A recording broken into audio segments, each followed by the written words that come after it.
Bienvenidos a su programa Tras la Verdad, domingo 17 de diciembre. Creo que nada más falta una semana más para Navidad, domingo 24 más. Y el lunes 25, y ya estamos celebrando.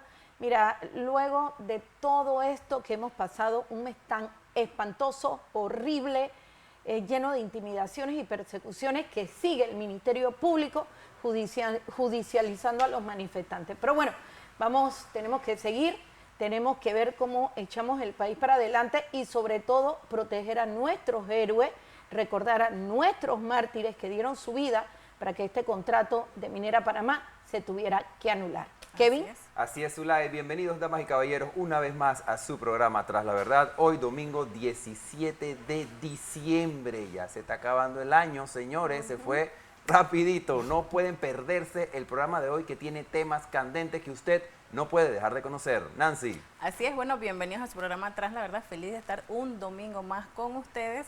Y bueno, ya se fue el año, ya lo que queda es prácticamente 3 semanas ya y adiós 2023. Y bueno, iniciamos. Y bienvenido el 2024.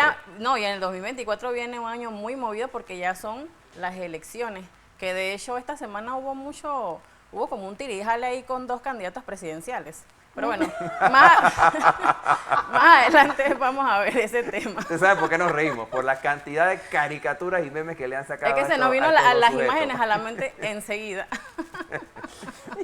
Bueno, tenemos ciertas noticias que se dieron esta semana. Una de ellas es un tema de los bonos, de un veto del presidente. ¿Qué sabe sobre eso, Zulay? Bueno, tengo entendido que el presidente de la República vetó una ley que le mandó la Asamblea Nacional, donde señalaba que no se le iban a dar bonos a la Asamblea. Perfecto, no hay ningún problema. Yo estoy, bueno, está bien, hay que hacer ¿cómo se dice? Recorte. Tenemos que ver que tiene que haber una austeridad del gasto público. Entendemos la molestia y el enojo de muchos ciudadanos que dicen por qué a uno se les da, pero si tú te das cuenta, cuando tú vas a comparar lo que es el presupuesto estatal de 27.000 millones de dólares con unos cuantos milloncitos más que maneja el Ejecutivo, a ellos no les recortas absolutamente nada. A ellos sí dale sus bonos, ellos que sigan con sus fiestas, sigan con sus viajes, y aquí el presidente no dice absolutamente nada. Es más, acabamos de ver cómo eligieron al señor Milei en Argentina, y de 18 ministerios recortó, se quedó solamente con 9. 9, recortó 9, se quedó con 9 y dijo: aquí tenemos nosotros que buscar, sacar ministerios que sean inútiles.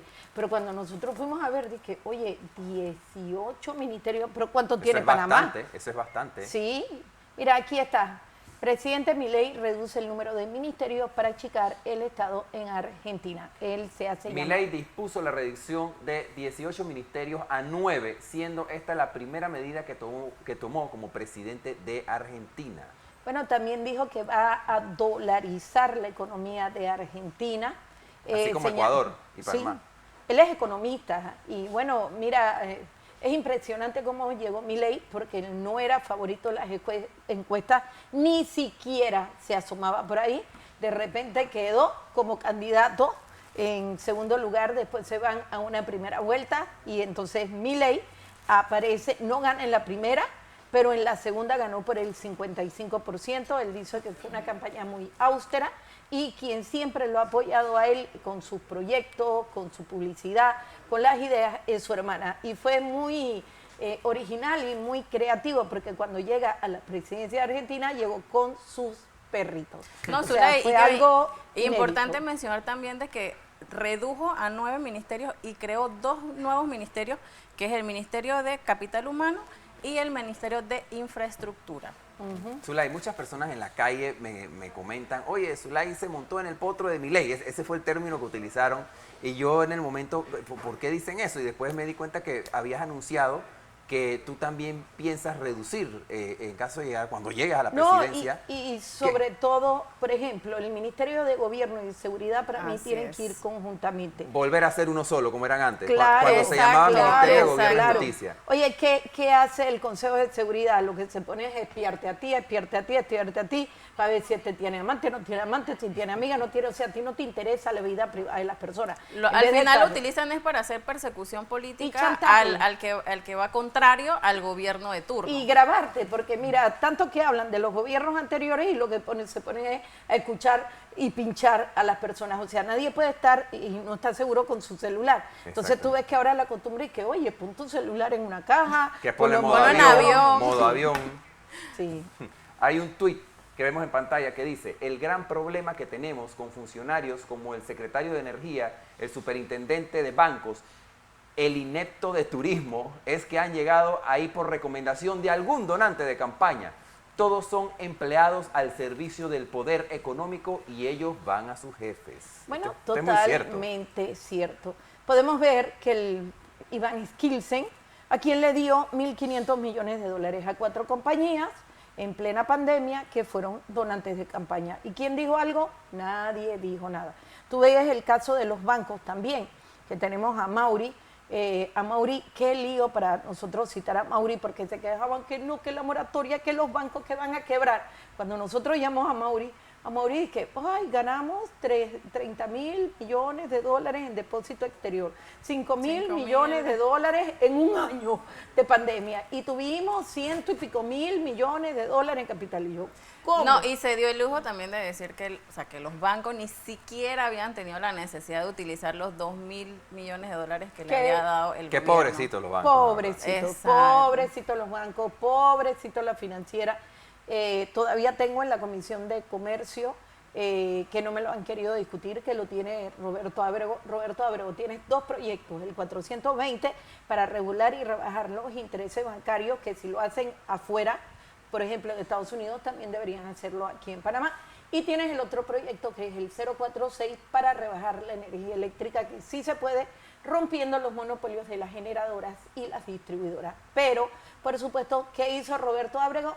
Minera, minera, minera, minera, minera. O sea, yo decía, ¿y entonces para qué está Roberto Ábrego ahí? ¿Para aplaudir a la minera? No, y para el tiempo de pandemia, sobre todo se vio mucho el tema con los bancos.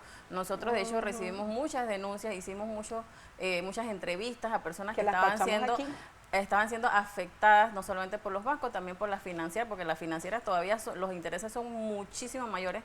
Entonces, donde estas personas decían, bueno, nos acercamos a la superintendencia de bancos, con el señor Amaury Castillo, pusimos la denuncia, pero al final la denuncia quedaba en nada, o sea, prácticamente iban por el gusto. Entonces les mandaban a poner abogados, pero este es un proceso largo que al final queda costando mucho dinero. Entonces las personas que, claro, los bancos tienen su buffet exclusivo. Exacto, entonces las personas a lo largo se cansan, muchos no tienen los recursos para poder costear en lo que se convierte en estos casos que llevan muchos años. Entonces al final la gente que hace, ay, mira, ¿sabes qué? Deja eso así. Entonces esa es una situación que mediante el proyecto de ley 420 pudiéramos minimizar de alguna manera y ponerle un alto a los bancos, porque al final la gente dice, ¿quién le pone un alto a los bancos?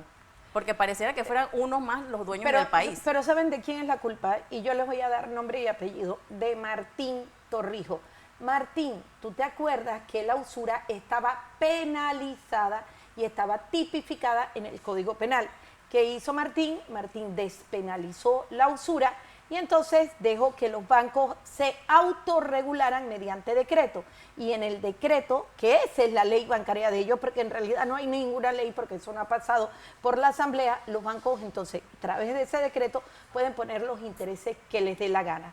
Entonces, si hay usura, lo único que tú puedes hacer es demandarlo civilmente. Y estamos hablando de un proceso civil nazi que te puede tomar 5, 10, 15, 20 años y al final la gente, ¿qué pasó? Los agarraste por cansancio. Entonces ese es el gran problema. Martín tiene la culpa de que hoy en día tengamos tantos intereses tan altos porque dejó que los bancos pusieran a través de su decreto ley los intereses que ellos quieran. No, entonces, y al final nadie puede hacer absolutamente nada. Y como tú dices, porque el que hace a Mauri, como tú dices, fue algo que existió, fue algo que ya hubo, o sea, que sí se puede volver a hacerlo de esta manera. Entonces, porque al final el gobierno que hace cubre los bancos, pero no, o sea, los bancos no se van a ir a quebrar, porque de hecho esas mismas entidades bancarias que existen en Panamá actualmente, existen en otros países donde sí se aplica la usura. Exacto. Entonces no van a quebrar, porque en otros países sí existe. En los otros países aplicas la usura, Y no quiebras los bancos. sancionas, no quiebras los bancos. Pero aquí en Exacto. Panamá no lo puedes hacer porque siempre la excusa es que los van a quebrar. Por eso la importancia del 420. Pero ¿quién lo tiene ahí aguantado? Roberto Ábrego, diputado de Chorrera. Al igual que tienes aguantado el proyecto 046 para rebajar la energía eléctrica. Que lo sepa las comunidades y la provincia de La Chorrera. Bueno, señores, ahora vamos a ver un video de 20 ministros del gobierno de Cortizo que fue publicado donde se señaló que en Panamá habían 18 ministros. Bueno, dice que Pero un existen amigo 20. mandó el link No, y no, resulta no, que no no. son 18 sino 20. 20. Yo 20. me había equivocado 18. Después me mandaron la página web, contamos en la página web, aparecen 19. Y cuando fuimos a ver, nos dimos cuenta que son 20, más que Argentina. Bueno, vamos a ver este ¿Cuál? video. Sí, vamos a ver es lo que, importante que lo se veamos. habla más Vamos sobre a este verlo. tema. Veamos. ¿Qué tal, amigos? Saludos. En el día de ayer pasé un video. En ese video señalé que habían 18 ministros en Panamá, pero una amistad me dijo, Zulay, te equivocaste, son 19 y me mandó el link de WhatsApp. Vamos a ver uno por uno. El Ministerio de la Presidencia, José Simpson Polo. Tenemos al Ministerio de Gobierno, Roger Tejada, que se ha vuelto un perseguidor. La ministra de Relaciones Exteriores, la ministra de las caricaturas, Tainitún, disculpen, Yanaina Tehuaney Mencono.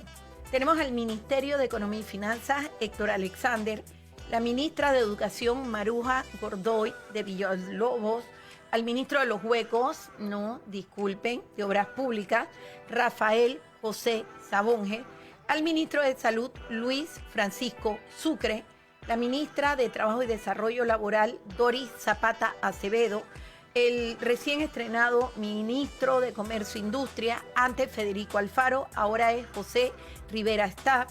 Tenemos al ministro de Vivienda y Ordenamiento Territorial, Rogelio Enrique Paredes. Aquí lo tenemos. Al ministro de Desarrollo Agropecuario, que es Augusto Valderrama. ¿Cómo está el costo de la canasta básica familiar? Yo estoy hablando, diputada, y me respeta, por favor. La ministra de Desarrollo Social, María Inés Castillo, al ministro para Asuntos del Canal de Panamá, Aristides Royo, al ministro de Seguridad Pública, el perseguidor Juan Pino, ministro de Ambiente, Milciades Concepción, el que no ve, no oye y no habla sobre Minera Panamá. Imagínense los botellenos y garrafones.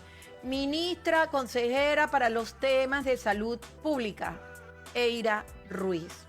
El ministro de las supuestas inversiones privadas, José Alejandro Rojas. El ministro para tratar, consejero de Asuntos Agropecuarios, Carlos Augusto Salcedo. Y tenemos el Ministerio de Cultura, Giselle González Villarroel. Son 19, falta uno. Ministerio de la Mujer, Juana Herrera, la hermana de la señora Balbina Herrera. En realidad son 20 ministros. Ustedes vieron en el día de ayer Argentina, que tenía 18 ministerios. Milei sacó 8 ministerios para reducir la burocracia y el gasto estatal. Y de 18 quedaron 8. Y adivinen cuánto es la población de Argentina, 45.8 millones de habitantes. ¿Cuánto es la población de Panamá? ¿Cuánto es? 4.2 millones de habitantes. ¿Y cuál es el presupuesto de Panamá? Casi 33.000 millones de dólares. 27.000 millones, disculpen, los 27.000 millones de dólares en el presupuesto nacional. El 99.9% se los lleva el Ejecutivo y es donde más recortes se tienen que hacer también. Bueno, muchísimas gracias y los dejo para que sepan que no eran 18, sino 20. Gracias. Estoy Oiga, Y pero bueno, eso de señores, los ministros consejeros ha sido una sinvergüenzura. Ese es No. un botellón. Por Dios. unos garrafones como dice Zulay. Botellón. Recordemos que también Vamos se al oído. nombró. Garrafón. Qué botellón. Pero También manejan se- cartera y maneja manejan cartera. presupuesto. Sí, Por también se favor. nombró a una nueva secretaria de Energía, pero de eso vamos a hablar más adelante. Nos tenemos que ir a un breve cambio comercial. Cuando regresemos en el segundo bloque vamos a tener entrevista con el doctor Miguel Antonio Bernal, que nos va a hablar acerca de la persecución que tiene el Ministerio Público en contra de La aquellas personas que judicialización. protestaron y que lucharon para defender a la patria con el tema minero. No. No se vaya. Y hay que hacer la aclaración que él y un grupo de abogados fueron a hablar con el procurador. Y Él nos va a hablar- él él nos quedó va a hablar sobre asustado. eso. Él va a hablar sobre Sí, eso. no se vaya, Pero en la quédense entrevista pantalla. él nos va a hablar del Así es. tema. así que Regresamos Así es. breve. no nos cambien.